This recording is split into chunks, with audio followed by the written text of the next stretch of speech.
wabarakatuh. Selamat pagi semuanya. Yang offline, ya, yang online boleh on cam semua. Saya mau lihat hadiran kalian.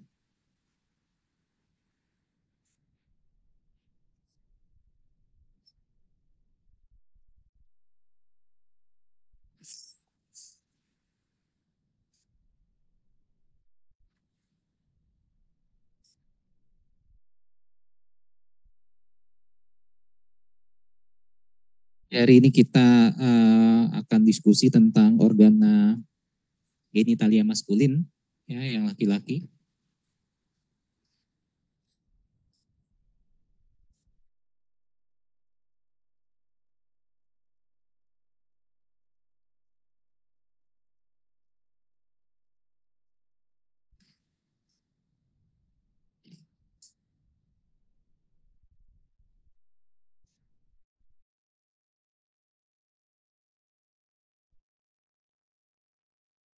Sambil menunggu, hang ya, putarnya ya.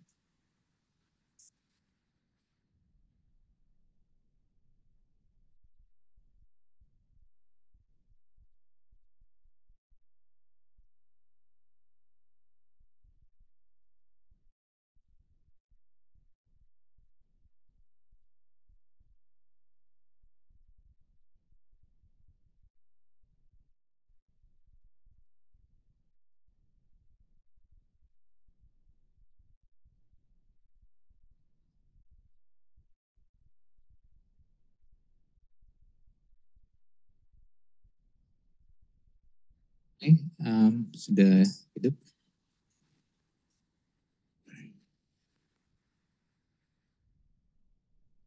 Oke, saya mau cek suaranya yang online. Kedengeran nggak suara saya? Terdengar, Dok. Oke, terdengar ya? Jelas nggak terdengarnya? Jelas, Dok.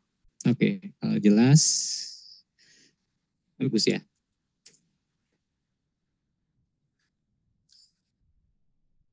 Oke, jadi hari ini yang akan kita coba diskusikan sebenarnya banyak topiknya ya. Yang pertama kita akan diskusi tentang tentu dasarnya ya, tentang anatomi secara makroskopis. Jadi organ-organ genitalia maskulina itu apa saja penyusunnya.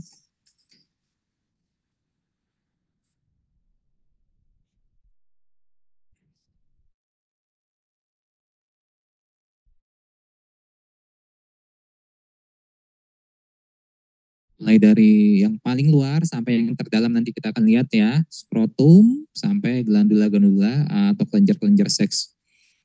Secara deskriptif anatomi, ya lagi-lagi deskriptif anatomi. Kemudian setelah kalian paham tentang dasarnya dulu, baru kita akan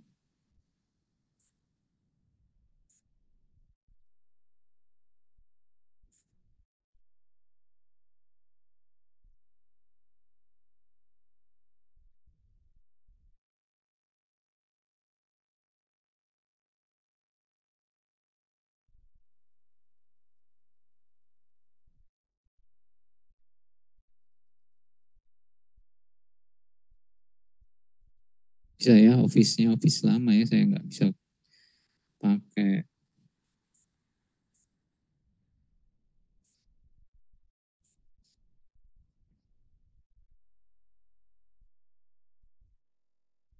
Ini aja lah.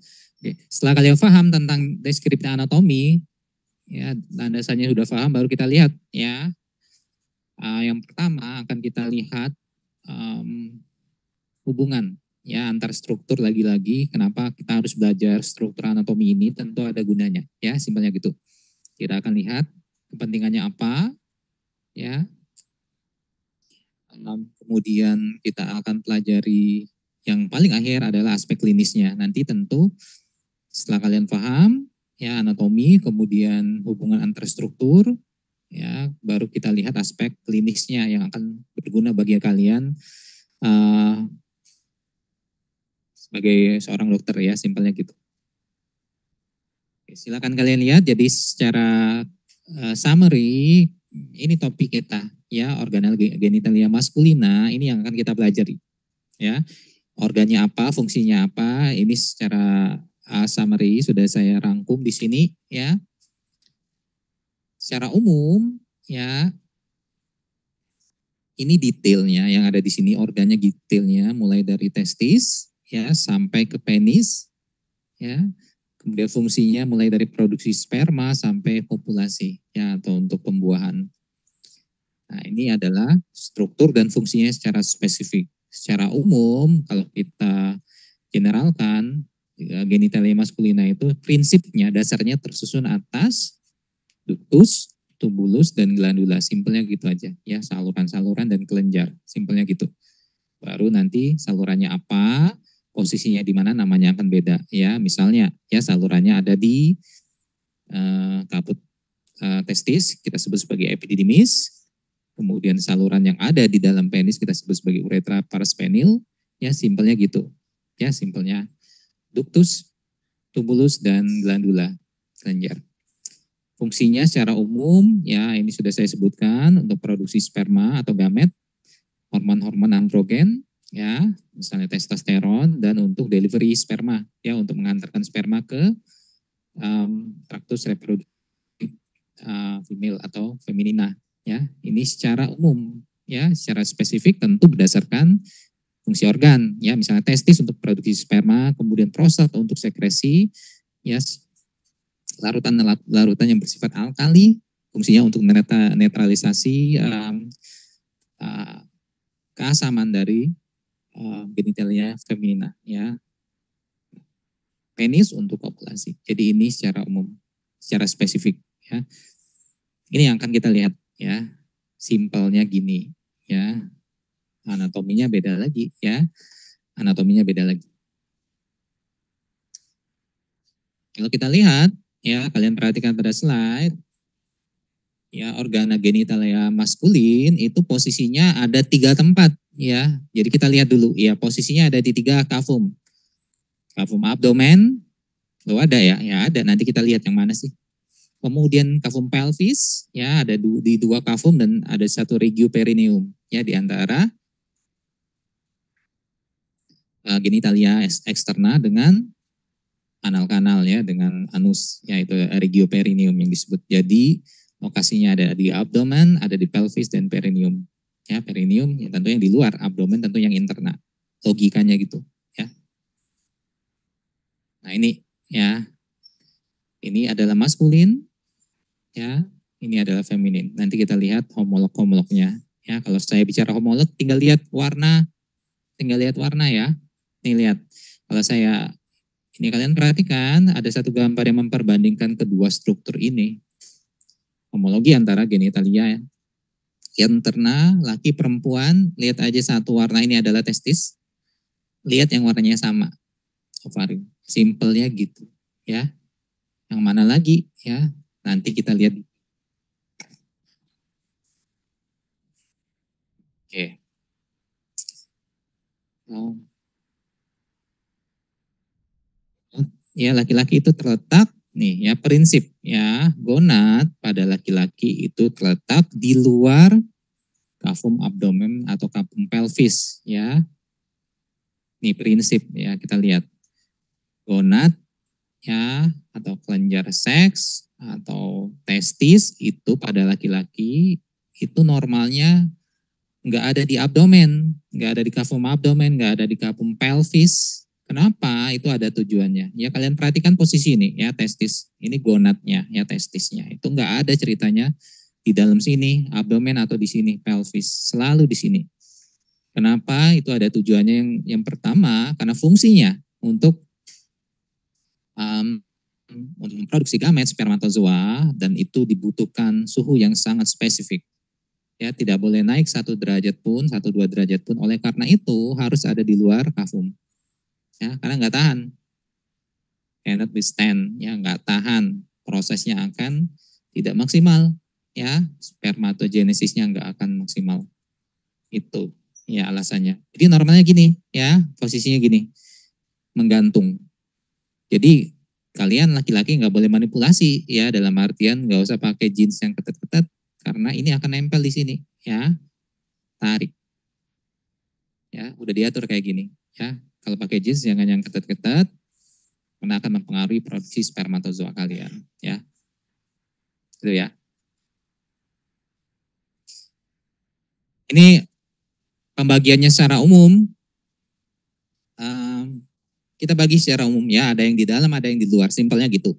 Ya, yang dalam ya interna namanya, ya yang di luar eksterna.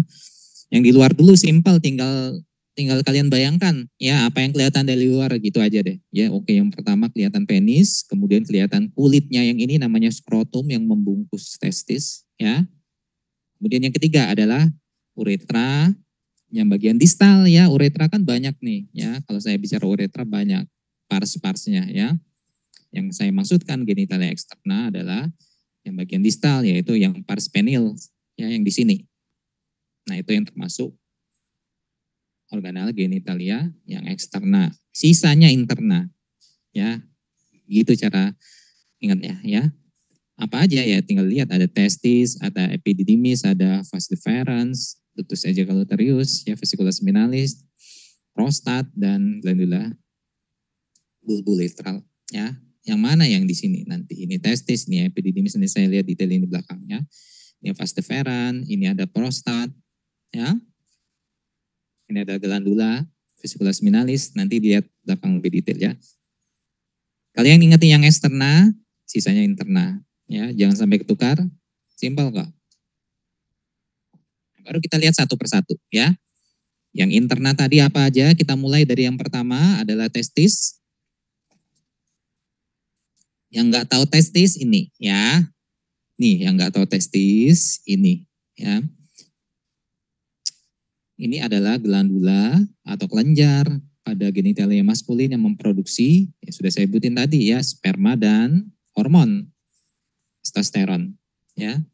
Sperma, spermatogenesis memproduksi sperma ya, androgen atau testosteron yang diproduksinya itu disebut sebagai steroidogenesis, itu prosesnya. Jadi secara umum testis apa sih fungsinya? Dua, simpelnya gitu, sperma, androgen atau testosteron. Nah, baru kita lihat, saya di awal tadi bicara bahwa testis atau genital maskulin itu posisinya ada di cavum abdomen, ada di pelvis dan di perineum. Ini yang pertama yang saya sebutkan sebagai cavum abdomen. Bukan dalam kondisi normal atau orang dewasa, tetapi dalam tahapan perkembangan ya. Awalnya testis itu ada di mana? Di sini ya, di dinding posterior abdomen. Jadi fetus 4 bulan, bayi 4 bulan intraabdomen ya, dalam kandungan, testisnya kayak gini. Ya, belum turun di sini. Ya, nih gede. Ya, di dinding posterior abdomen, nempel di sini. Ya, lambat laun semakin tua usia kehamilan akan turun akhirnya ke sini. Jadi gitu ya maksudnya tadi ya, di abdomen bukan dalam kondisi normal atau postpartus atau dewasa, tetapi dalam tahapan perkembangan. Ya, contohnya ini usia 4 bulan, bayi usia 4 bulan. Di sini akhirnya akan turun ke sini melewati saluran terowongan yang disebut sebagai kanalis inguinalis. Nanti abdomen akan diajarkan lebih lanjut ya sama dosen pengampunya.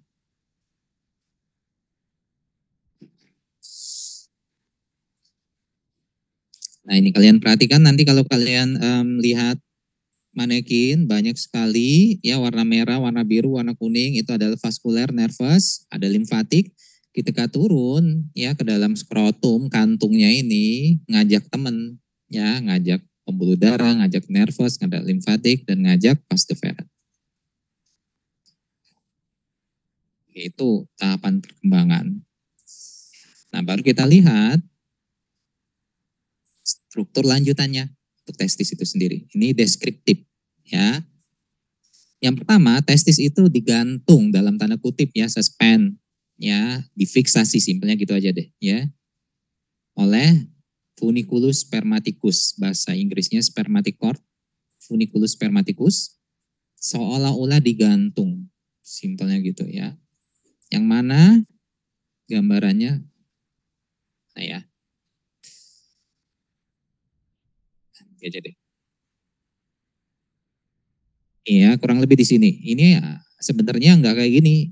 Ya, begitu kalian buka, nggak kelihatan langsung warna merah, biru, kuning, nggak. Ya, ini di dalam pembungkus. Jadi kalau kita lihat, oh sepertinya ini ada tali di sini. Kalau dibuka baru kelihatan ini ya strukturnya. Ya, nah ini bentuknya oval. Nah ini normalnya gini ya, jangan heran. Ya, kiri itu sedikit ya, slightly lower, sedikit lebih rendah dibandingkan yang kanan posisinya. Itu normal, sedikit ya, slightly. Nih posisinya yang kiri, kanan ini turun dikit. Ya. Kemudian testis itu kalau kita lihat secara anatomis posisinya itu oblik. Apa yang maksud oblik ini ya? Polus superior itu miring ke depan medial. Yang mana sih nggak ngerti, lihat aja gambar nih. Testis ya, ini polus superior, kutub, katakanlah kutub superior bagian atas, nggak beneran di atas ini tapi nggak miring ke depan ke medial nih, tilt jadi miring gitu, paham ya? Nih ini polus superior jadi miring ke depan ke medial, ini polus inferior kutubnya. Nah kalau kita lihat testis itu ada dua polus, ada dua kutub, superior and inferior nih, atas bawah, dua border, dua margo, margo anterior, margo posterior, dua facies atau permukaan medial dan lateral. Ini kalau saya lihatin ke kalian, ada testis sebelah kanan, ini ya facies yang sebelah mana? Lateral atau medial? Lateral. Nah ini deskripsi ya, deskripsi ini nanti saya coba ambil poin-poin penting karena memang materinya sangat banyak ya, deskriptif. Kita lihat yang penting-penting aja. Deskripsinya ya, polus superior itu ya, yang ini yang disebut sebagai polus superior. Ya. Ini polus inferior, yang penting kalian paham dulu ya. Kemudian ada dua margo, margo anterior, margo posterior ya, depan belakangnya simple ya, gitu, nggak usah pusing ya. Nah, kita ambil satu testis seperti ini, kemudian kita belah ya, kita lakukan pemotongan ya melalui sumbu panjangnya. Kelihatan strukturnya seperti ini ya. Baru kita identifikasi satu persatu ya. Poin penting dari polus superior yang di sini ada apa? Ini ya, tempat nempelnya spermatic cord atau funiculus spermaticus. Tali yang gantung testis nempel di sini polus superior. Ya namanya gantung, nggak mungkin gantung di bawah. Yang gantungnya di atas ya, nempelnya di sini. Gitu ya. Di sini juga tempat nempel apa? Ya, appendices testis. Ya, sisa-sisa dari ductus paramesonefros. Yang nggak kelihatan di sini gambarnya. Kemudian margo anterior, nih tepi depan, margo posterior tepi belakang. Tinggal lihat aja nih, ya. Margo anterior bentuknya konveks, cembung, mulus, ya kalau diraba, sedangkan di sebelah belakang posteriornya relatif lebih lurus. Dan ya ditutupi oleh struktur yang lain. Nanti kita perkenalan, ya ada namanya lapisan-lapisan tunica vaginalis, nanti saya lihatin di belakang ya.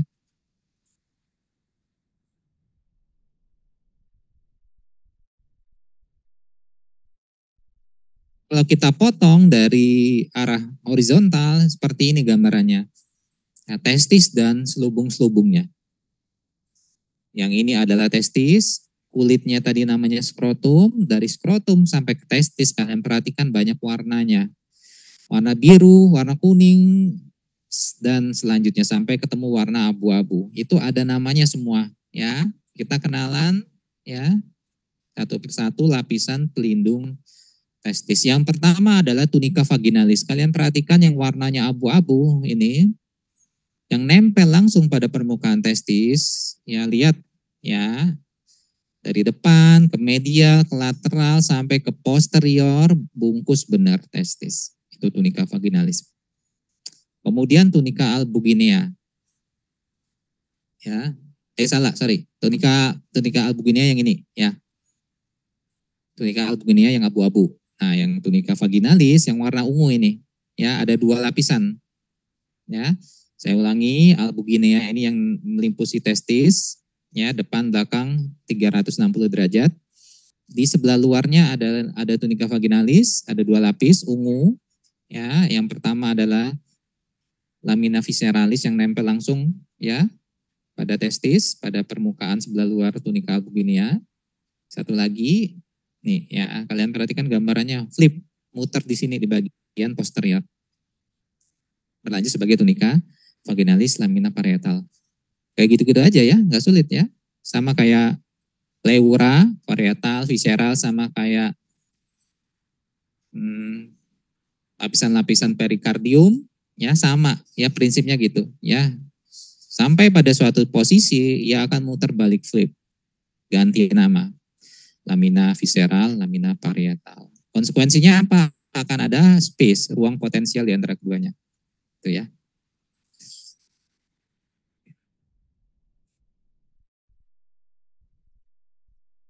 Albuginia vaginalis, ada 2 lapisan yang ungu. Ya, ini detailnya ya, detailnya lagi. Ini kalau gambar 3 dimensinya ini saya perhatikan, saya tunjukkan ke kalian nih, ya. Tunika vaginalis, ya, ini ya yang nempel pada permukaan testis. Jadi ketika kalian nanti ke Indralaya ya mudah-mudahan nggak ada perubahan lagi ya. Dan mudah-mudahan kalian bisa lihat langsung. Ini beneran ada yang seperti ini ya, ada testis. Kalau kalian lihat yang kayak gini, ditanya ini lapisan apa sih yang nempel di sini?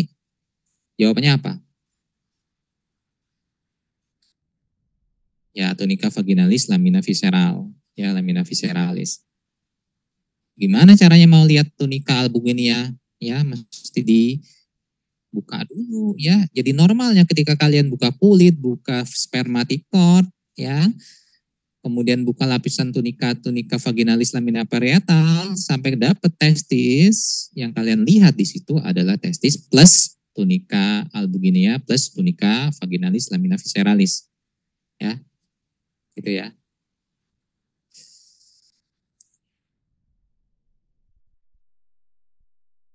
Ini adalah embriologi yang sudah diajarkan oleh Dr. Indrik mengenai penurunan testis. Ya, ada yang namanya prosesus vaginalis ketika testis turun dari abdomen ke dalam skrotum melalui kanalis luminalis ya. Lewat yang sudah kalian dapat embrionya, saya skip aja. Nah ini saya kasih gambaran singkat aja ya. Jadi ini, nih ketika turun, nih kayak gini ya. Testis yang ada di sini di atas si abdomen akan turun ke dalam skrotum ya, melewati suatu saluran. Ya, salurannya itu yang disebut sebagai prosesus vaginalis nih. Ya, nonjol yang kayak gini kan namanya prosesus vaginalis turun. Ya. Kemudian normalnya prosesus vaginalis itu akan obliterasi, nutup di sini ya. Nih, yang sebelumnya ada saluran ini akan nutup, obliterasi, close. Ya, yang sisa di sini sedikit tadi yang ada 2 lapis tadi ya, bagian ujungnya tetap ada sebagai tunika vaginalis 2 lamina tadi ya. Oke, ini proses penurunannya. Nih ya, yang warna abu-abu kita lihat ya, tunika albuginea abu-abu beda ya dengan yang warna ungu. Warna ungu di margo posterior nggak ada cerita, nggak nutupin ya. Lihat ya, di bagian posterior nggak sampai ke situ. Sedangkan albuginea sampai ke sini. Ya. Ya. Bahkan ya, kalau kalian perhatikan dari sisi posterior dari sini tunika albuginea akan masuk ke dalam parenkim testis membentuk sekat-sekat. Ya, lihat ya. Yang disebut sebagai septa ya, namanya sama aja ya. Nanti kalian tahu prinsip sehingga testis itu akan terbagi-bagi sebagai lobulus-lobulus. Jadi kalian tahu dari mana asalnya lobulus? Oh, awalnya itu dari albuginea yang masuk ke dalam ya sebagai septa-septa. Itu ya. Jumlahnya ada berapa? 200 300 lobulus per testis. Ya, bayangin banyak benar ya. Bagian posterior ini nih kalian lihat yang lebih nebal itu namanya mediastinum testis. Ya, jadi bukan hanya pulmo yang punya mediastinum, ya bukan hanya toraks yang ada mediastinum, testis juga ada mediastinum nih. Ya. Oh, cuma ini yang paling dalam enggak, ya. Yang paling dalam selain albuginia ada lagi yang namanya tunica vasculosa, ya. Kelihatan di sini enggak, tapi harus kalian tahu lining lobulus. Jadi kalau saya ambil satu lobulus ini satu kotak yang warnanya orange, yang melapisi bagian luar lobulusnya ini yang disebut sebagai tunica vasculosa. Enggak kelihatan gambarnya, tapi kalian tahu, ya. Jadi urutannya itu ya tunica vaginalis, ada 2 layer, kemudian albugin, kemudian vasculosa. Ya. Paham ya? Ini histologinya saya yakin kalian udah lihat sendiri. Nih, ya. Kalian lihat ya, yang seperti ini kalau saya tanya yang seperti ini lapisan apa yang saya tunjuk pakai kursor? Albuginia. Ya, paham ya? Kalau enggak ragu, ya lihat aja masuk ke dalam nggak masuk ya albuginia nih. Ya, membentuk septa-septa ya ini lobulus ya banyak lobuli. Oke. Kita lihat masing-masing lobulus itu punya 2 sampai 3 pipa-pipa yang disebut sebagai tubulus seminiferus. Ya, ini kalau saya lihatin ke kalian, ini saya ambil satu ya. Oh, ini ada 1, ada 2 katakanlah 2 sampai 3 tubulus seminiferus. Jadi per testis kalian hitung aja jumlah tubulus seminiferus. Kita misalkan kita ambil 3 per lobulus. Ya, jadi satu testis ada 300-an maksimal, 300 kali 3 ada 900. Ya, tubulus seminiferus. Banyak ya. Ini deskriptifnya. Nih ya. 900 kali 60 cm kalau kalian jajarkan sepanjang itu ya. Berapa jadi berapa meter? 900 kali 60. 54.000 cm. Berapa meter? Berapa kilo? Hitung sendiri ya. Jadi bayangin cuma satu ini doang ya. Gitu ya. Oke. Ya, kita lanjutin ya. Nah, kalian perhatikan di sini ya, proses deskriptifnya. Nih kalian lihat ya, ini tubulus seminiferus, makin ke mediastinum kalian perhatikan ya, strukturnya mulai berubah. Ya. Di sini ya, kedua tubulus seminiferus tadi akan bersatu membentuk tubulus yang lebih lurus ya. Rectus recti, tubuli recti kalau jamak tubulus rectus ini ya. 2 gabung 1 recti.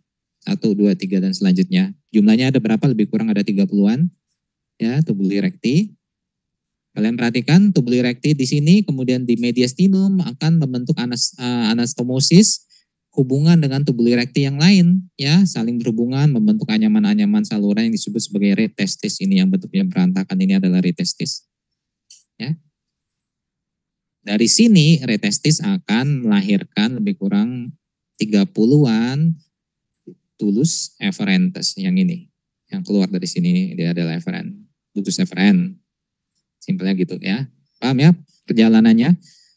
Seminiferus, recti, red, kemudian efferent. Gitu ya. Tinggal lihat gambar.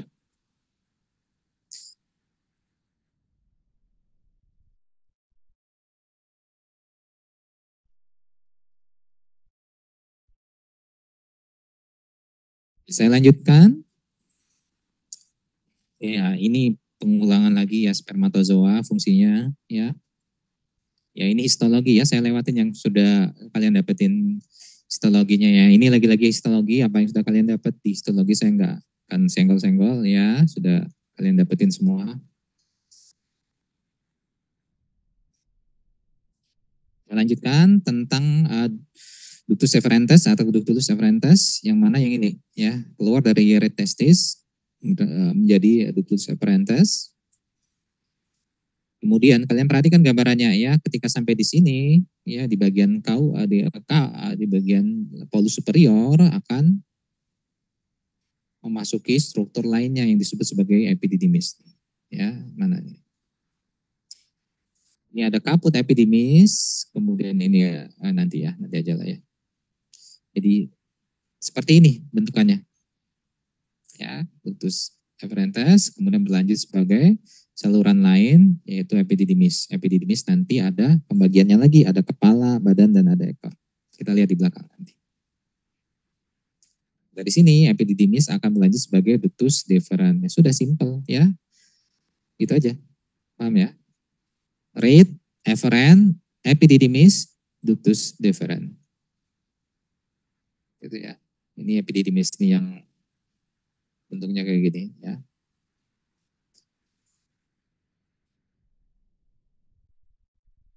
Nanti ini kalau kalian sempat melihatnya beneran bentuknya kayak gini ya.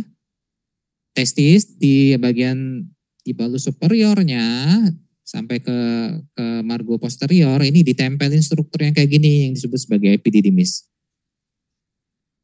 Ya. Memanjang ya dari sini bagian superior sampai ke posterior. Nih ya. Isinya apa? Kalau ditanya epididymis itu isinya apa? Yang jelas ductus epididymis itu yang pertama. Apakah hanya itu? Enggak. Ya ada sebagian ductus efferentes.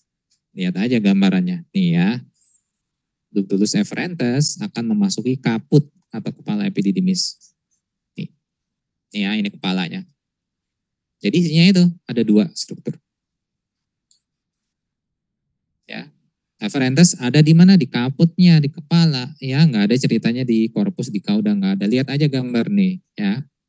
Ini korpus, ini kauda, ini ekor.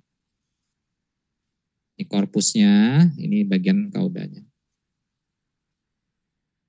Epididymis, ini kaput, ya, yang isinya tadi ductus epididymis sama efferentes, ya, ini efferentes, ini kaput, korpus yang warna kuning, ya, ini korpus yang warna kuning, ini kauda yang warna hijau. Kaput warna pink, kuning, hijau, ya, beda-beda. Selanjutnya ductus deferens.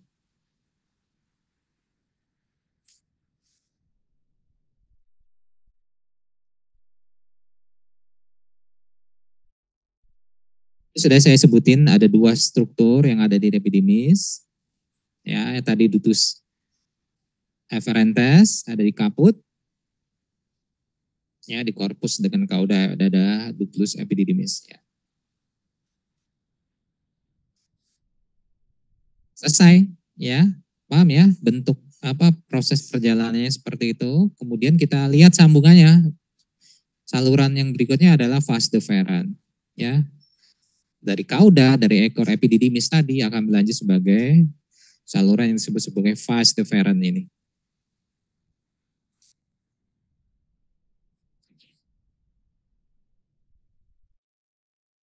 Dan perhatikan ini penanganannya ya.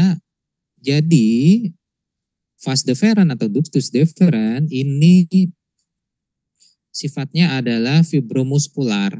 Ya, penyusunnya ada otot, ada jaringan-jaringan ikat. Jadi otomatis itu teraba, otomatis secara anatomi strukturnya itu sangat kuat. Bisa diraba, bisa. Ya. Dengan palpasi akan teraba seperti tali, cord like on palpitation, ya, ketika dipalpasi akan teraba. Ya. Fungsinya apa ya? Namanya saluran, ya, nggak usah pusing-pusing. Fungsinya apa? Ductus deferensnya nama saluran untuk convey, ya, tempat lewat spermatozoa. Itu aja deh. Ya, dari epididymis sampai ke ductus ejaculatorius, ya. Kok bisa? Ya karena ada otot, jadi bisa nganterin. Ya, bayangin kalau ini nggak ada otot, kalian lihat posisinya naik kayak gini, spermanya mau naik, mau jalan gimana ceritanya, walaupun sperma bergerak secara aktif, ya harus dibantu. Itulah kenapa ada otot. Ketika otot kontraksi, spermatozoanya akan kedorong, ya gitu.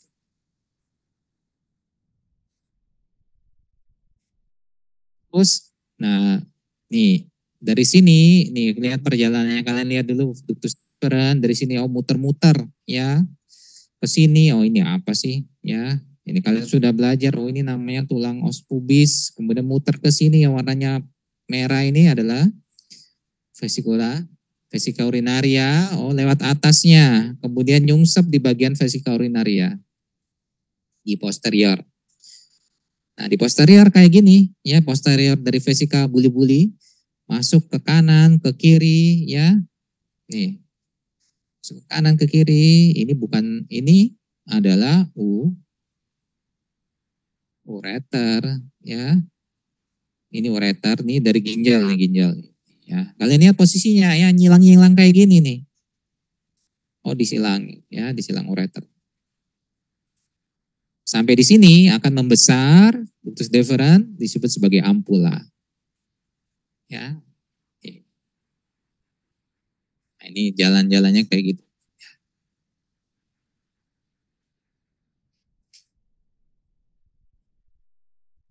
Adalah summary-nya, ya, yang sudah saya bicarakan tadi, pangkalnya sebagai kelanjutan dari cauda, ekor epididymis, di sini starting point-nya, ya. Kemudian naik ke atas, ya, muter-muter sudah saya sebutin tadi, ya, dan akhirnya lanjut di bagian posterior dari vesika. Ya, ini gambaran funiculus spermaticus, ini udah dibuka nih ya, funiculus aslinya bentuknya kayak gini, kayak tali, dibuka selapis, dua lapis, ketemu warna macam-macam, ya.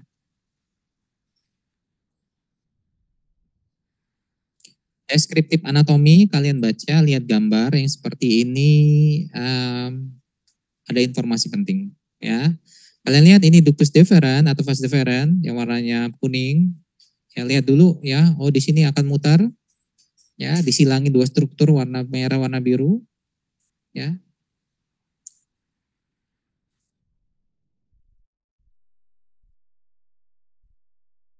Ini akan menjelaskan beberapa struktur yang saya sebutkan di sini, ya. Nih, ya. Ada kata kuncinya, arteri epigastrika inferior ini warna merah kecil, ya. Kemudian satu lagi ini adalah arteri vena iliaca externa. Ya, lihat ya.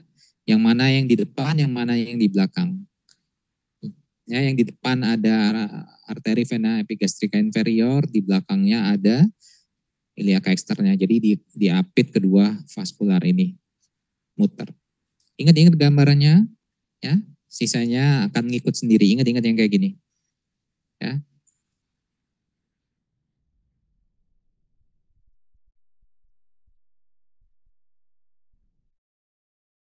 Tadi ini yang saya ceritain dari sini. Nah ini yang dikapit dua struktur tadi. Ya ini iliaca externa, kemudian epigastrika inferior ini diapit dua struktur, terus ke belakang sisi posterior dari buli-buli atau vesika urinaria kayak gini, ya. Di sini ya banyak lagi ya, namanya jalan-jalan pasti banyak yang disilang, ya. Apa aja ini ya, satu warna merah, arteri vesikaria superior dan teman-temannya. Wah banyak bener ya, banyak bener, ya. Setelah saya selalu tekankan ke kalian, plototi gambar, nanti ingat ya, nggak mau baca ini ya silakan, nggak masalah buat saya. Yang penting kalian lihat gambar pasti dapat. Ini saya sudah bicarakan dari tadi ya, perjalanannya sampai ke sini ya. Untuk vesika, untuk vas deferens ya, melebar sebagai ampula ya di bagian sini, di bagian basis bladder atau basis vesika urinaria, melebar di sini, kemudian keduanya akan mendekat di garis tengah ya, dan pada akhirnya akan bersatu dengan ductus yang ada di sini. Ini ada vesicula seminalis kelenjar, ada salurannya kecil pendek bersatu dengan saluran vas deferens membentuk ductus ejaculatorius. Ada dua. Ya, ductus ejaculatorius. Oke, sampai di sini paham ya untuk testis. Sekarang kita lihat aspek klinisnya. Nah ini ya, yang pertama saya bicara tadi kalau diraba bisa nggak vas deferens? Bisa, bisa ya.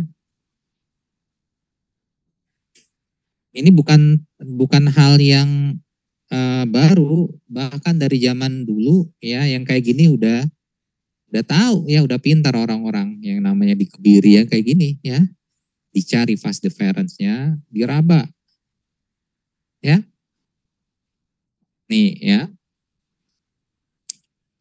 istilahnya ya deferektomi ya, dari asal kata vas deferens atau ductus deferens, deferektomi. Jadi diraba dulu ya, diraba dulu yang mana yang mau dipotong ya. Kalian udah paham anatominya, startnya ductus deferens itu dari mana? Lanjutan dari cauda, epididymis tentu dari sini ya. Raba bisa ya. Oh raba ya. Buat incisi kecil, dieksplor ya, pasti ketemu ya. Incisi kecil ya, sayatan kecil dibuat pada bagian superior dari skrotum. Ini skrotum kira-kira di sini ya. Kemudian setelah dapat akan diikat, ikat satu, ikat dua, di antara keduanya baru dipotong nih. Satu, dua, di antara keduanya baru dipotong. Nah itu yang namanya sterilisasi pada laki-laki ya. Kebiri bahasa dulunya itu ya. Jadi dikebiri bukan dipotong habis ya, jangan salah kaprah. Mati dong kalau dipotong habis ya. Iya. Bayangin di sini banyak vaskuler, kalau dihabisin bener ya perdarahannya masif ya. Orangnya bisa plus. Kebiri itu ya kayak gini ya, potong aja salurannya udah beres. Masih bisa berfungsi nggak alat kelaminnya? Ya kata temennya bisa. Kenapa bisa?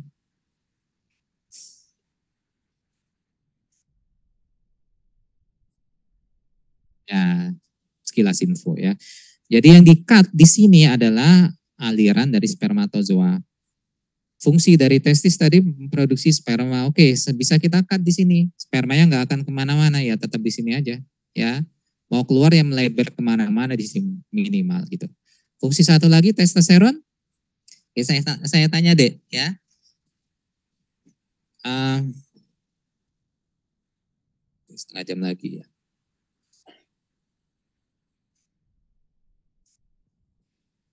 Oke, yang online kedengaran nggak? Online? Dengar dokter. Oke, yang online sama yang offline. Oke, saya punya satu pertanyaan buat kalian. Kalau terjawab ini kalian nggak usah ikut kuis ini. Ya. Oke, fungsi kedua dari testis tadi adalah untuk memproduksi hormon androgen testosteron. Pertanyaan saya, hormon androgen ya, apakah dihantarkan melalui saluran yang sama dengan spermatozoa dalam tanda kutip sama-sama lewat vas deferens atau tidak? Jawabannya ya atau tidak. Kalau tidak, lewat mana? Kalau iya, nggak usah pakai alasan. Satu orang, tiga orang boleh deh.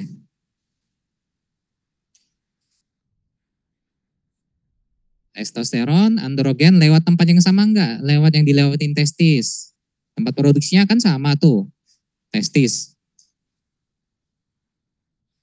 Ada yang mau coba jawab? Ya, kamu ya, siapa namanya? Oke, apa pendapat kamu?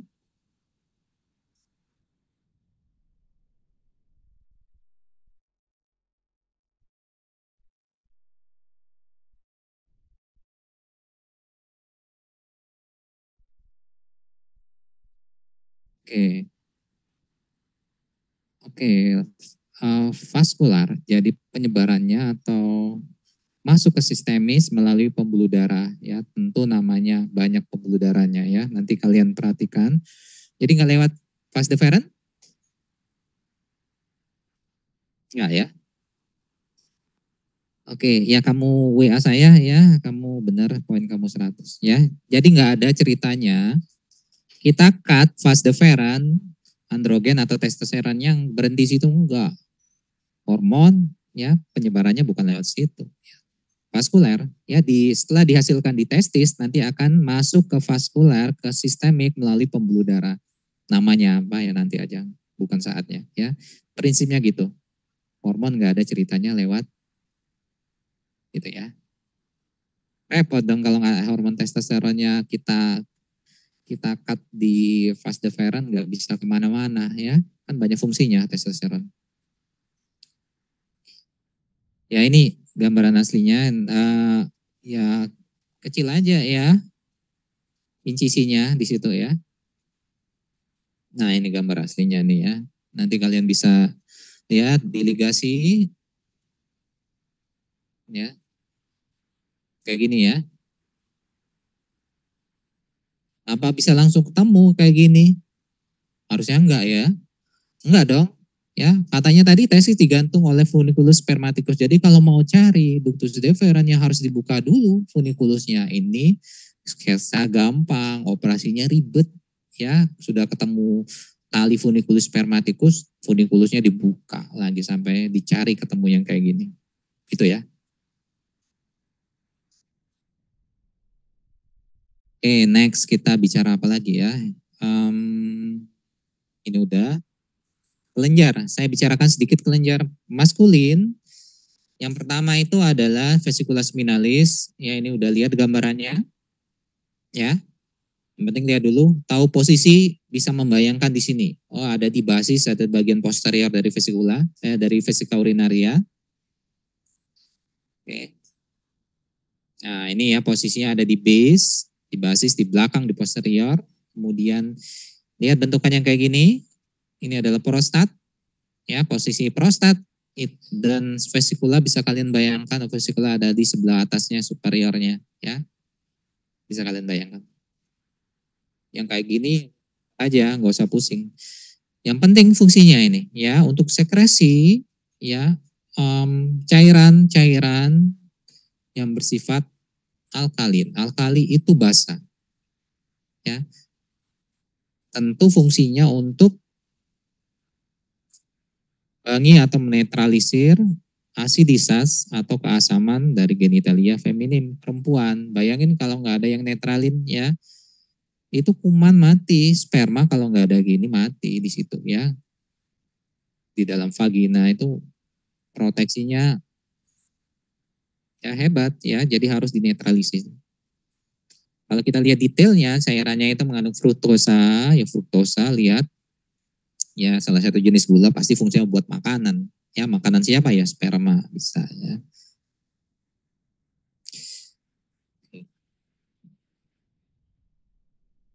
Ini lihat gambar ya, hubungan-hubungan. Biasanya saya cuma mau nilai logika kalian, di sebelah atasnya ada apa, di bawahnya ada apa ya, gitu ya, simpel aja ya. Kalau kita lihat sama-sama nih ya, satu contoh untuk vesiculus minalis ini, sudah ingat posisi di sini, kita lihat sebelah atasnya. Ada apa sih ini? Warna kuning tipis seperti selaput, ya apalagi kalau bukan peritoneum. Ya, gitu ya. Lihat nih ya, peritoneum nempel di sini, ya di sini, di dom dari vesika, kemudian di sini flip, balik lagi. Terus ini enggak ya? Oh, enggak lah. Ya, cuma sedikit doang yang ketutupin dari peritoneum. Kemudian di inferior ada apa? Ya, di sebelah bawah, ya vesika ini ada apa? Ingat-ingat di sini ada apa? Ya, kalau nggak ingat nggak tahu ya di sini ada apa? Oh ini anus. Naik sedikit aja. Oh ini rektum. Ya, ini rektum. Ya gitu ya. Di sini ada apa? Sebelah bawah yang gede ini yang kayak bakso, ya prostat. Bentuknya kayak bakso. Ada ini praktikumnya yang mudah-mudahan jadi ya kalian. Jadi nanti bisa lihat. Nanti ada kayak gini. Jadi jangan kalian bayangkan itu praktikum kayak lihat manekin bagus bener? Enggak. Kalian nggak tahu, begitu lihat pertama nggak tahu itu preparat apa, nggak tahu. Potongannya nggak karuan, bisa ini terpotong separuh, ini separuh, nggak tahu deh. Jadi pakai apa? Pakai memori kalian. Itulah saya selalu tekankan. Ingat-ingat gambar, ya. Jangan ngapal buta anatomi, nggak bakal paham. Ingat gambar. Kalau lihat yang kayak gini, kalian bisa membayangkan. Oh, kata dokter Wadi ada yang bentuknya kayak bakso. Kalian dapat satu potongan nggak karuan apa itu. Oh, ternyata ada bulat-bulat kenyal-kenyal. Ya, bulat-bulat kenyal-kenyal. Jangan langsung main tembak ya. Jawaban ini, oh ini. Enggak, lihat dulu depan belakang. Oh, di belakangnya ya ada anus. Kayaknya anus nih. Oh ya udah ini prostat. Atau ketemu penis ya udah gampang ini prostat. Atau ketemu testis ya udah ini prostat. Awas lo ya kalau perempuan kalian bilang prostat, wah lewatan ya. Ya ini saluran berikutnya adalah ductus ejaculatorius. Ya ini lihat dulu gambarannya. Jangan sampai nggak tahu posisinya di mana. Oh, ternyata posisinya ada di dalam prostat nih, lihat nih. Lihat ya, ini prostat. Ductus ejaculatorius ini ada di sini nih. Tuh ya, menembus prostat nih dari sini terus ke sini. Itu aja yang paling penting. Ya. Tadi saya sudah jelasin ductus ejaculatorius itu dibentuk oleh dua saluran, satu saluran ductus deferens, satu lagi saluran dari vesicula seminalis. Ya, ada dua ya, saya garis bawain. Jangan bilang ductus ejaculatorius cuma ada satu, kan ductus deferens ada dua, vesikulas ada dua, ya ductus ejaculatorius ya ada dua. Jadi kalau diikat cuma satu, tenang ya, masih fertil, masih subur. Jadi kalau mau steril, ikat dua-duanya.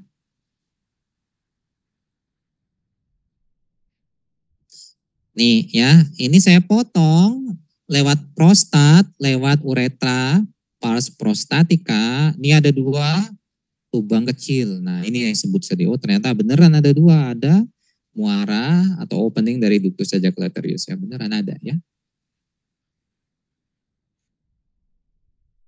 Sampai nggak tahu posisinya ada di uretra, pars prostatica ini ya. Logikanya mesti nyambung ya. Prostat ada di mana, uretra ada di mana ya harus nyambung.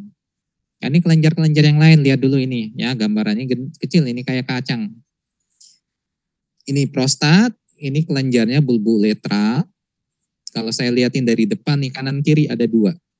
Ini prostat, ini penis, ini bulbuletra. Kelenjar. Yang kedua tadi vesicula. Ingat embed ya, lihat gambar nih ya. Terbenam di dalam otot ya, di dalam sphincter uretra eksterna. Yang mana ya ini? Ini lihat ya. Nih, kan ini otot semua yang kayak gini ya, di sini. Ya. Oh, di sini kelenjarnya, ini oh duktusnya di sini. Duktusnya kalau ditanya muaranya kemana nih? Ya di sini. Uretra, pars penil atau pars spongiosa. Ya kan gampang kayak gini. Ini kan penis nih. Muaranya ke sini. Ini nih keterangannya ya, uretra, pars spongiosa atau pars penil. Yang ada di mana? Di pangkal penis atau bulbus penis. Ini bulbus penis, pangkal penis. Cairannya sifatnya apa? Mukus, kayak ingus nih mukus. Ya, fungsinya buat apaan sih? Untuk lubrikasi uretra. Ya, ini laki-laki kalau nggak tahu kelewatan bener ya. Ada cairan yang seperti ingus. Ya, ini kerjaan yang sini. Ya, bulbuletra. Ya.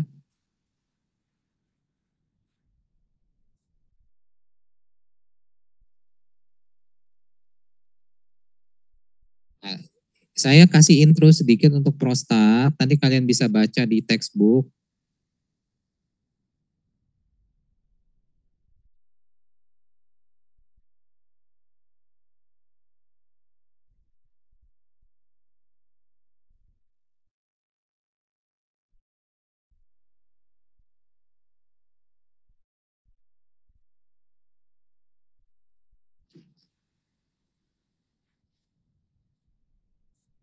Disiapin baterai nggak?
Oke, saya lanjutkan sedikit lagi. Waktu kita nggak banyak. Jadi nanti kalian baca untuk prostat di buku manapun nggak masalah, sama aja ya. Jadi ini deskripsi. Yang penting kalian bisa membayangkan prostat itu ada di mana, itu poin pentingnya. Sisanya tinggal ngikut ya. Dalam artian nanti kalian baca ukurannya berapa. Kalau di sini 3 kali 4 kali 2 gitu-gitu ya. Kemudian pembagiannya ada yang disebut sebagai basis prostat ya. Ya, kita bahas prinsipnya aja ya. Yang di sini yang berbatasan dengan bladder atau vesika, di sini ada vesika urinaria, yang nempel pada vesika itu yang namanya base atau basis. Tentu lawannya adalah apex yang di sini ya. Yang di sini yang berbatasan dengan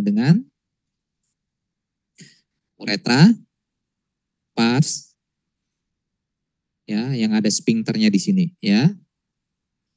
Pars membranacea ya. Jadi ini basis, ini adalah apex ya, prinsipnya gitu ya. Kemudian ada fasies atau surface, permukaan ya. Depan, anterior, posterior gampang ya. Nanti kalian baca ini, kalian baca benar ada pembagian lobus-lobusnya. Ya, lobus kanan, kiri, ada ismus ya. Kanan kiri masing-masing dibagi menjadi 4, infero dan selanjutnya ya. Kalian baca nanti. Saya liatin aja gambarannya simpel. Ini kalau saya perlihatkan ke kalian, prostat dari kranial dari sebelah superior kayak gini kita potong ya. Nih ya, ini potongan warna merah nih, lihat. Ya. Pada level ini kita potong kemudian ditunjukkan ke kalian ya. Ini adalah ismusnya. Ya, kalau saya bicara ismus berarti ini bagian anterior ya, bagian depannya. Ya. Ismus. Ismus prostat. Sisanya ngikut ya, pembagian lobulusnya ini ada yang warna ungu, warnanya lebih muda ya. Nanti kalian baca ya. Saya nggak akan bicarakan di sini, waktunya nggak cukup. Minimal kalian paham, bisa membayangkan di mana posisinya. Itu yang paling penting. Nah, kalau saya perlihatkan ke kalian, ini adalah ductus ejaculatorius tadi yang kecil warna putih, ya, gitu ya. Nah, ini kalau potong di sini warna merah, oh ikut kepotong juga. Nah, itulah kenapa saya bilang ini bagian anteriornya kan gampang. Yang mana depan, mana belakang lihat-lihat dulu ya. Kalau kalian bingung yang mana depan belakang, ejaculatorius oh ada di belakang, ini ada di posterior, ini bagian depan ismus gitu ya.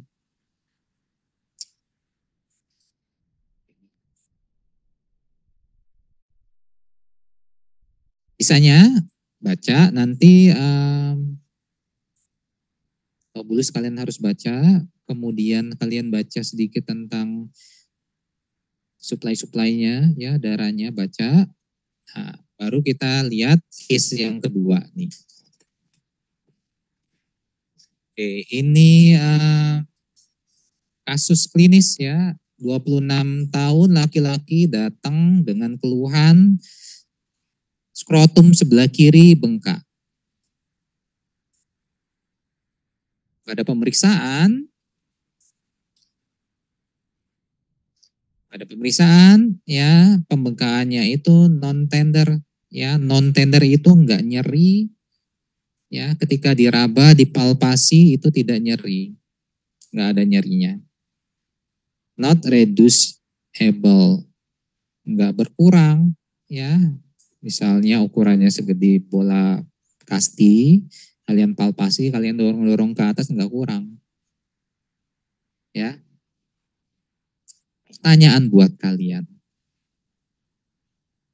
saya nggak bakal nanya yang detail, saya cuma pengen lihat logika kalian. Kalau kalian ketemu skrotum kiri bengkak, nggak nyeri, kira-kira apa yang ada di benak kalian? Ya, saya nggak nanya penyakitnya apa, enggak.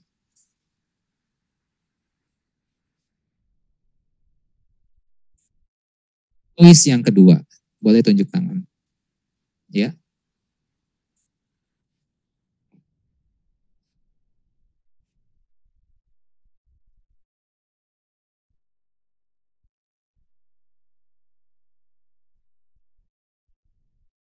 oke, kita keep. Kata temannya, proses vaginalisnya nggak nutup. Ya, ketika uh, perkembangan harusnya nutup sehingga cairan dari abdomen itu turun ya, masuk ke dalam skrotum ya, sebelah kiri. Oke. Itu kita keep. Nah, katakanlah seperti itu ya.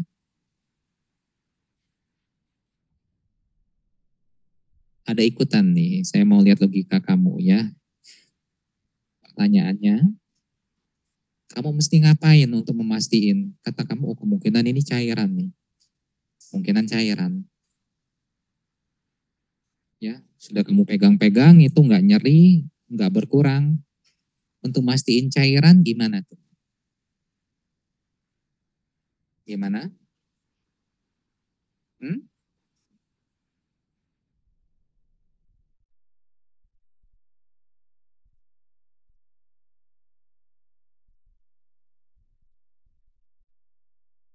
Kata temennya ambil senter, senteri aja ya. Kalau testis isinya cairan di senter, tentu bayangan atau sinar senternya pasti akan diterusin. Tapi kalau yang isinya padat, misalnya usus, kita senter dari belakang, nggak akan kelihatan di sisi anteriornya. Ya. Gimana? Nyambung ya logikanya ya? Jadi cara berpikirnya seperti itu ya. Nama penyakitnya nggak penting sekarang, nggak penting. Yang penting cara berpikir kalian. Benar ya? Ya kamu WA saya, siapa nama kamu, NIM, ya biasa ya. Saya yang dapat 100 tadi. Ya. Oke, tinggal satu lagi kesempatan kalian yang mau dapat free easy point ya. Sebelumnya kita diskusikan sedikit tentang, wah sebentar lagi ya, tentang testis,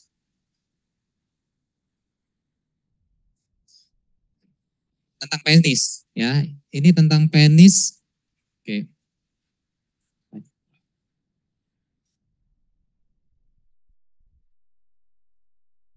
Oke, nanti sisanya kalian baca ya. Jadi saya baru di slide keempat satu, yang lain belum saya singgung. Kita ambil poin pentingnya aja. Nah, sekarang kita bicarakan penis. Ya, poin pentingnya ini ya. Jadi kita bedakan secara anatomi, ada yang disebut sebagai root atau radix atau akar yang warna kuning. Kemudian warna hijau itu korpus, kemudian warna biru itu adalah glans. Secara umum kita bedakan menjadi 3 ya. Oke. Ada radix, ada korpus, dan ada glans penis. Kemudian kita lebih detail lagi ya, kita breakdown lagi. Ternyata penis itu kalau kita potong ini satu, kita lihat ternyata ada penyusunnya, ada 2 corpora cavernosa di bagian dorsal dan ada 1 corpus spongiosum di bagian ventral. Ya kayak gini kita potong, ada 2 di dorsal. Ya, ini dorsal penis, jangan salah ya, ini dorsal penis, punggung penis. Ini ventral, ya, dorsal, ventral. Di dorsal ada 2 buletan, di ventral ada 1. Cavernosa, spongiosum.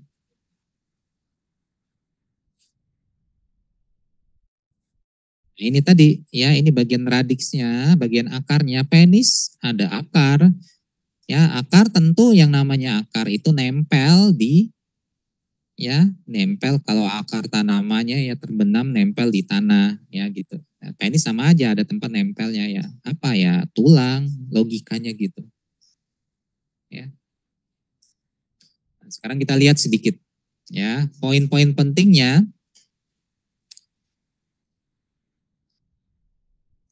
Yang pertama untuk korpus spongiosum ini, nih kalian perhatiin nih ya, ini spongiosum nih lihat. Kalau saya tanya ya, kalau lihat gambarnya kayak gini, oh ternyata gland penis itu aslinya punya spongiosum ya. Gitu ya. Lihat aja warnanya. Baca, oh ya kayak gini nih. Ya pasti kayak gini. Oh gitu ya. Di dalamnya itu ada uretra ya, pars penil atau spongiosum. Di situ ya. Yang kedua, poin pentingnya cavernosa itu bersatu ya. Gimana gambarannya di sini ya, katakanlah ini ada korpus cavernosum ya, kanan kiri ya, di radix misa, kemudian di korpus akan nyatu ya. Nah, kalian perhatikan di penis ada juga tunica albuginea ya, poin pentingnya. Kalau di testis tadi tunica albuginea, di luarnya ada tunica vaginalis, ada 2 lapisan. Kalau masih ingat, di penis namanya apa di luar tunica albuginea? Namanya fascia profunda penis atau fascia bak. Nanti kita lihat ya. Nah itu ya. Nah ini akan kayak gini. Ya, cavernosa, spongiosa. Ya, albuginea, ya yang namanya albuginea nempel langsung ya pada korpus nih ya. Kemudian di sebelah luarnya fascia bak nih, fascia bak yang warnanya putih ya, fascia profunda penis atau fascia bak. Tentu kalau ada yang namanya fascia profunda, ada yang namanya fascia superficialis. Logikanya gitu ya. Tinggal logika aja kalau ditanya apaan sih fascia superficialis, ya mikir aja di sini di sebelah superficialnya ada apa nih? Oh ada kayak gini-gini, ya ada yang kuning-kuning gitu ya. Yang penting pola pikir, ya imajinasi kalian itu sangat penting, ya. Nanti kalian mau sirkumsisi, mau ikut sunatan massal nih, katakanlah kayak gini, ya.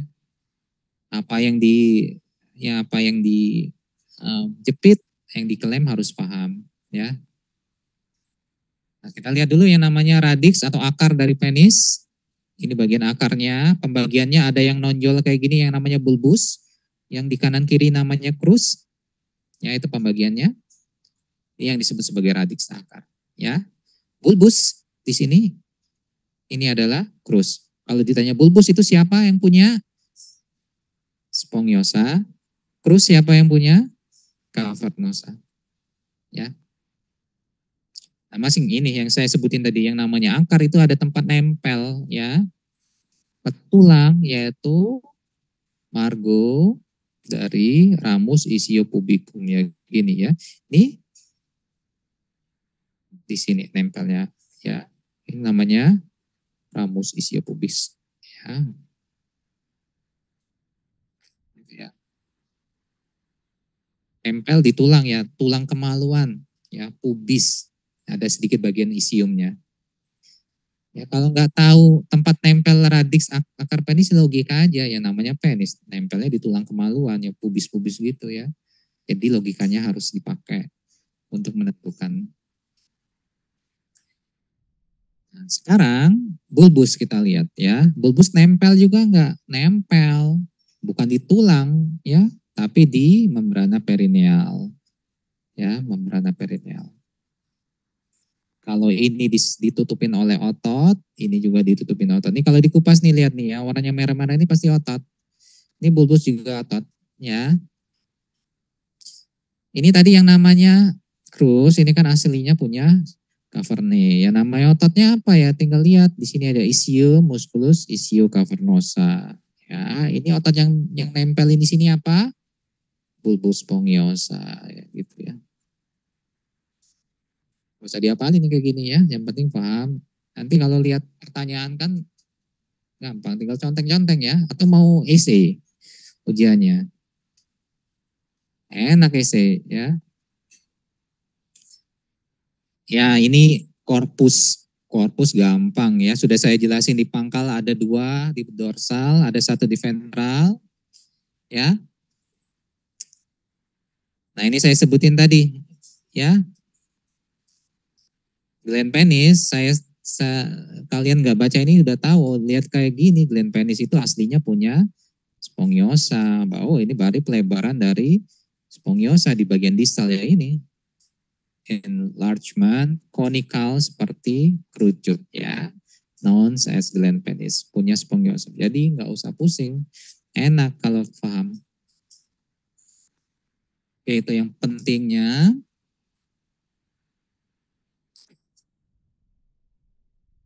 Nah ini detailnya lagi ya, untuk gland penis itu ada struktur-struktur yang harus kalian paham. Yang pertama ada yang namanya corona, nih ya,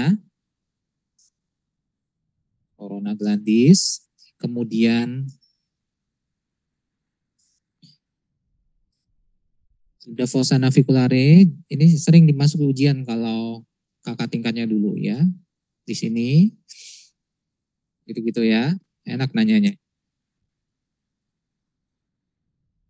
Fossa navicularis itu adalah dilatasi dari uretra ya, di bagian distal. Di bagian distal uretranya ngelebar ya, ada nggak gambarannya ya?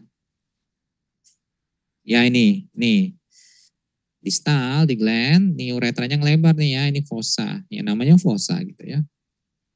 Fossa navicularis. Oke, next kita bicarakan kulitnya yang nutupin penis. Nah, ada karakteristiknya, ini harus ingat, laki-laki harus tahu ya. Harus tahu yang kayak gini. Yang pertama, kulitnya itu relatif lebih tipis, relatif lebih gelap dibandingkan dengan bagian yang lain. Nah, ini yang kedua, ya. Kulitnya itu dihubungkan dengan fasia yang ada di bawahnya dengan jaringan ikat longgar. Itulah kenapa kulit-kulit pada penis enak benar kalau dijepit pakai pinset, kok bisa molor-molor kayak gini ya. Karena diikat, dihubungkan dengan jaringan di bawahnya oleh jaringan ikat longgar. Nah ini yang penting. Yang mau disunat biasanya yang ini ya, harus identifikasi preputium. Ya, preputium adalah kulit ya. Jadi pada bagian leher di sini, bagian leher kulit dan fasianya itu akan melipat double layer disebut preputium. Mana ya gambarannya ya? Ya kayak gini deh. Nih, ini kulit mulai dari sini nih kalian perhatikan. Ini kan neck, ini leher. Dari sini kulit, di sini muter. Di sini muter. Ya, biasanya itu. Ya, kalau orang nih kita mauin sirkumsisi mau disunat, ya kulit yang menutupi glandnya itu yang akan dilakukan incisi pemotongannya. Jepit, nanti di belakang ada ya sedikit. Kemudian ada istilahnya frenulum, ini bagian di sini bagian ventral, ya, bagian medial, ya, lipatan kulit. Di sini yang namanya frenulum, ya. Aja sedikit lagi. Ini yang saya sebutin tadi, ya. Saya sudah jelasin tadi penis, ya. Kalau saya potong di sini yang kelihatan adalah tunica albuginea, kemudian di sebelah luarnya adalah fascia bulb, ya, fascia profunda penis. Ini yang saya tanyain. Kalau ada profunda berarti ada superficial dong. Logikanya gitu, ada fasia superficial penis. Ya, isinya apa? Jaringan ikat longgar, biasanya saya sebutin tadi kuning-kuning fat, gitu ya. Superficial biasanya gitu, nggak usah pusing. Fasia nih ya, oh yang ini fasia superficial ini. Paham? Kulit, fasia superficial, fasia profunda, albugin. Kulit, fasia superficial, bak, albugin.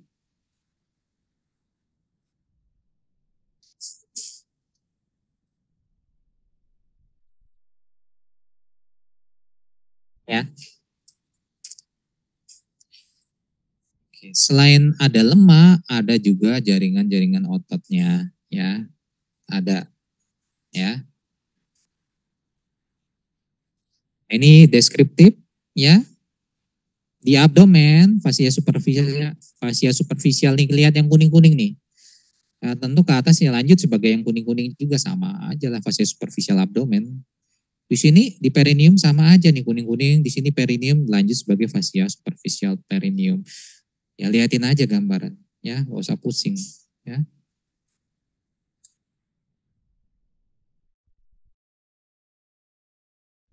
Lihat lagi, nah ini udah nih, ya. Ini penggantung penis, testis tadi ada yang gantung, penis ada nggak yang gantung? Ada, ya. Nih ligamentum undiformis penis, ligamentum suspensorium penis, nih ya. Ingat ya di sini ya ligamentumnya. Yang namanya gantung gitu ya di atas, nggak ada yang di bawah. Nih, gitu ya. Nih ya nih kalau mau lihat uniformis ya, uniformis sudah dia dibuka di dalamnya ada suspensorium. Ya. Nih ya kalau lihat ini di sebelah superficial uniformis, di sebelah dalamnya ada suspensorium. Paham dulu gambarannya itu aja ya, nanti belakangan baca ini. Dari mana ke mana baca sendiri ya gampang. Ingat aja gambarnya kalau ditanya suspensorium dari mana ke mana, dari sini. Ini apaan sih ya? Ini ada apa ini simfusis ya. Simfusis pubis. Terus kemana? Ke sini nempel. Penis ke bagian apa ya? Logika aja ada apa sih di sini? Ada bak ya. Nggak mungkin nempel langsung di albugin, nggak mungkin ya. Nempelnya dulu yang di sebelah luarnya dulu. Superficial ada nggak di sini? Sini nggak ada kuning-kuning. Oh nggak ada nempel superficial. Jadi nempelnya di profunda atau bak. Nah kan gampang. Nih, simplisis ke bak. Makanya pelototin gambar ya. Belajar anatomi pegang pensil pegang pensil warna ya. Gak usah diapalin. Ya, ini yang terakhir. Oke, yang terakhir ya.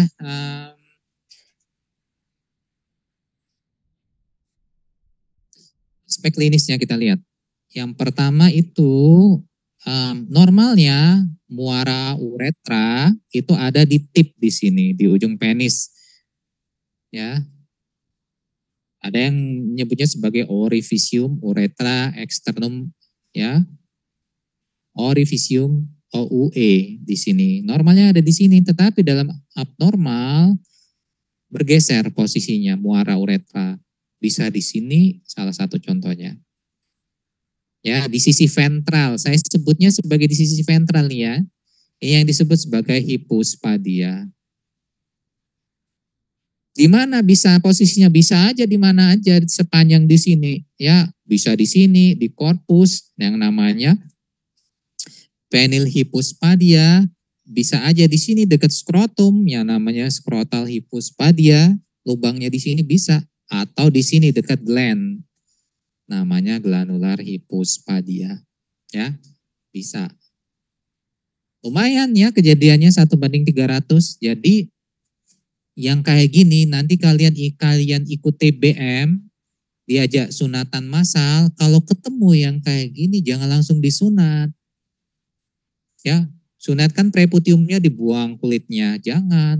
Ya, preputiumnya itu bisa dipakai untuk repair muara, bisa. Bisa ya, kita buat saluran ya. pakai preputiumnya. Jadi jangan langsung disunat, ya. Nah, ini kasus lain nih ya. Nah, ini. Ini sirkumsisi yang saya sebutin tadi. Ya, ini kulit yang menutupin gland namanya preputium. Normalnya gini kan kalau dilakukan sirkumsisi, dilakukan pemotongan bisa macam-macam. Ya, jam 12, ya jam 6, jam 9 bisa dipotong, ya. Nah, setelah dipotong, nah dihubungkan kulitnya ini dengan mukosa. Nanti kalian pelajarin, ya. Nanti kalian kalau ada TBM ikutin aja, ya. TBM biasanya yang sunatan massal itu TBM bulan sabit, ya. Ikut-ikut aja, ya. Nanti diajakin lihat sunatan massal, ya. Sudah sering ikut, nanti kalian bisa jadi asisten. Ya lumayan, ya, bisa tahu. Harus tahu dulu apa yang dijepit, ya, nama kulitnya, preputiumnya gitu. Nah, ini kondisi abnormal, fimosis, parafimosis. Yang pertama fimosis, ya, preputium kulitnya ini yang normalnya kayak gini, ya, ketika akan disfungsi kan, ini kalian perhatikan ya, kulitnya itu normalnya nggak nempel pada gland.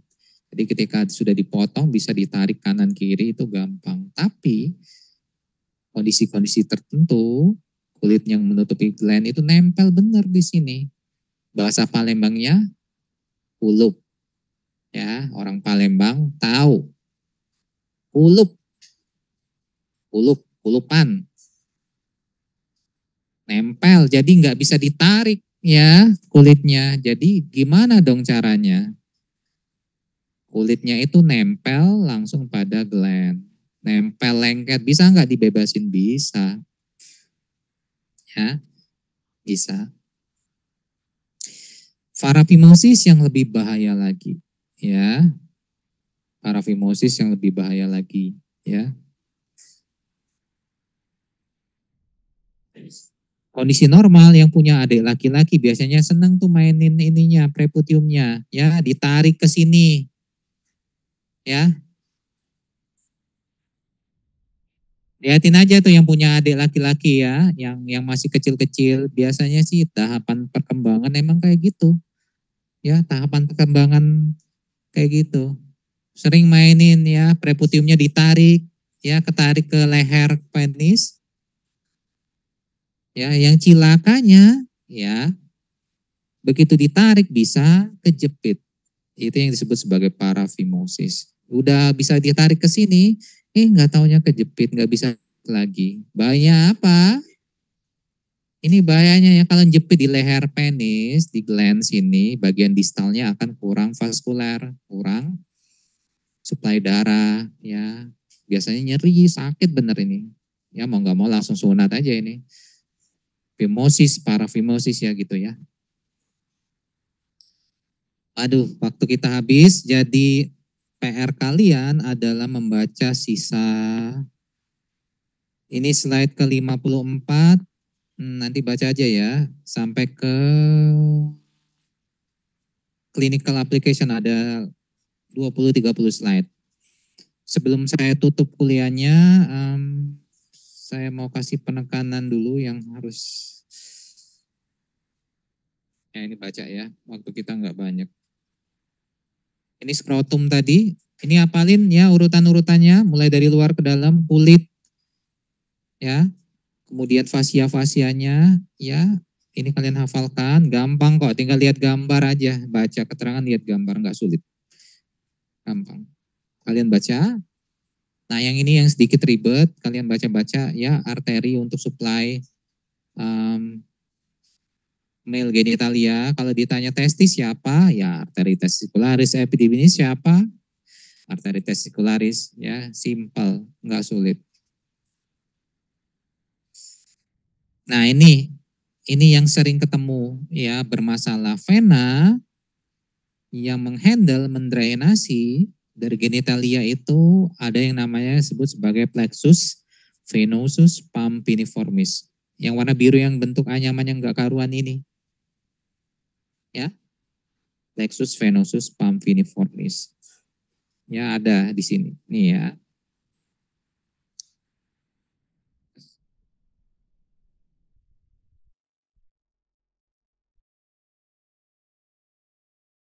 Ini baca ya arteri. Ya, tinggal lihat aja baca keterangannya ya. Inervasi baca ya. Saya langsung ke ini aja deh ya, yang terakhir. Nah, ini tuberculus spermaticus tadi. Yang saya sebut sebagai tali penggantung testis tadi. Aslinya kayak gini. Atau kalau mau nih ya, nih.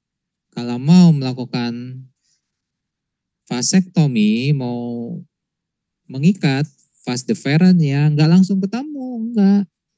Ya, vas deferens ada di sini kan tadi katanya. Nah, tuh. Ini yang kuning-kuning ya. Ketemu tali, buka dulu talinya baru ketemu ini, baru dikebet dipotong ya. Ya, waktu kita sudah habis. Yang terakhir saya mau kasih lihat ini aja deh lah ya. Nah, aspek klinis yang terakhir yang mana ya sebentar. Nah, ini kata temannya tadi. Nah, tuh ya, pinter temannya tuh ya. Saya enterin aja ya. Penis gede, nggak nyeri. Ya, kemungkinannya apa? Cairan bisa. Kemungkinan lain bisa. Ya, paling sering memang cairan. Ya, ambil aja senter. Ya, berpendar nggak cairannya? Sinarnya. Oh, udah cairan. Yang namanya sebut sebagai hidrokel. Ya, ya. Nah, ini yang kedua. Ini lumayan sering kejadian ya. Nih, ini sering benar ya, sering benar saya sebutkan. Ya pasangan baru menikah setahun nggak punya keturunan, nggak masalah, setahun 2 tahun 5 tahun nggak punya keturunan ya. Perempuan cek oke, laki-laki cek analisis sperma, ya, jumlah kurang dari normal, motilitas kurang dari normal. Usut punya usut something di sini ya. Oh, ternyata vena, kalian sudah tahu di sini ada vena namanya plexus venosus pamphiniformis. Gunanya untuk drainasi darah dari sini, yang ngambilin darah, sisa metabolit dari sini, namanya vena. Kalian bayangin, kalau varises biasanya di mana? Di kaki, yang lebar di betis, yang sering berdiri gitu ya. Varisesnya ada di sini, lebarannya ada di sini. Plexus pamphiniformis. Loh, kenapa bahaya? Kalian bayangkan logikanya, kalau di sini melebar, tentu darah akan stagnan, mandek di sini. Gitu ya. Lama-kelamaan suhu di sini akan meningkat. Ya, banyak darah tentu logikanya suhunya tentu akan meningkat. Ya, spermatogenesis terganggu. Ya, juga dengan sintesis steroid. Sering bener yang kayak gini.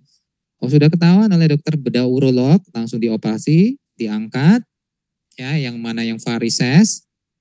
Ya, selang berapa waktu hamil. Ada, ya, gitu ya. Etiologi penyebab itu sangat sangat penting untuk dicari sebagai seorang dokter. Spermanya kenapa? Nggak ada spermanya kenapa? Kurang dari normal, harus dicari tahu.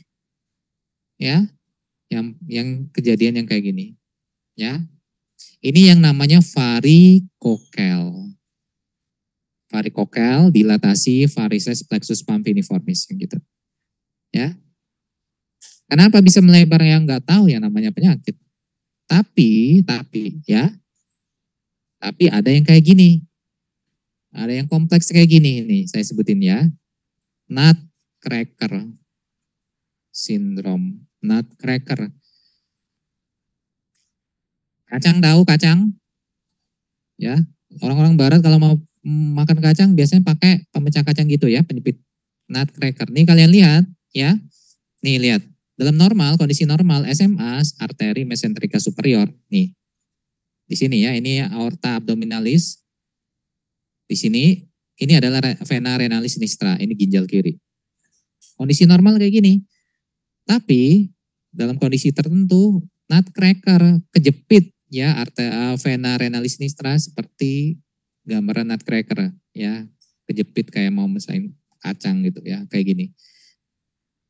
Kalau di sini kejepit, tentu yang di sebelah distalnya akan terhambat aliran baliknya. Ya salah satunya di sini, plexus pampiniformis kan akan balikin darah ke sini, ke vena renalis sinistra. Kalau di sini dibendung, yang di ujung-ujung akan melebar. Varikokel. Jadi sangat penting cari tahu why, kenapa di sini melebar. Usut punya usut, oh bisa jadi ini kejepit. Oh inilah yang disebut nutcracker. Katanya. Nanti kalau kalian dengar-dengar kayak gitu, ya ini tadi ya. Testisnya nggak ketemu. Cryptokismus nggak turun ya. Paling sering di sini. Ya. Nanti yang punya adik laki-laki, mandiin adiknya, pegang-pegang ya. Pegang-pegang testisnya.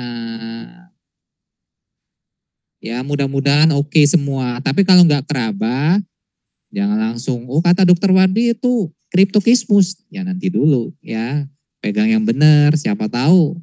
Ya siapa tahu. Ya. Yang kayak gini itu high risk karsinoma, jadi harus cepat treatment ya. Kalau belum turun, harus cepat di treatment karena high risk. Ini bisa jadi keganasan. Ya. PR kalian baca yang kayak gini tabel-tabel. Oke, nggak sempat lagi ya. Jadi kalian baca, pelajarin case file, nanti cari tahu jawabannya ya. Ya. Oke, saya rasa cukup kuliah saya. Nah, kalau ada pertanyaan boleh ditanyakan 1-2 pertanyaan ya sebelum sholat Jumat kalian ya.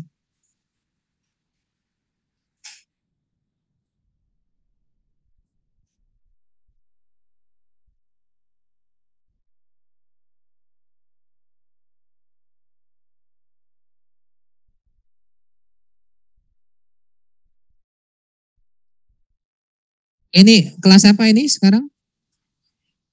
Alfa dengan beta.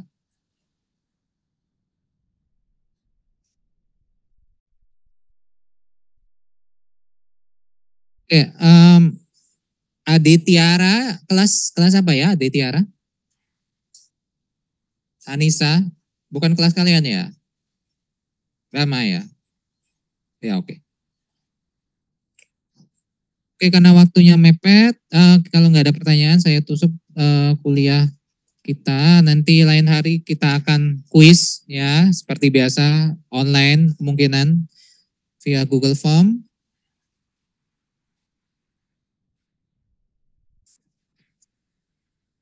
Oke, jangan lupa absen ya. Ketua kelasnya tolong dicek kehadiran teman-temannya ya.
Oke, kuliah kita selesai. Terima kasih atas perhatiannya. Wassalamualaikum warahmatullahi wabarakatuh.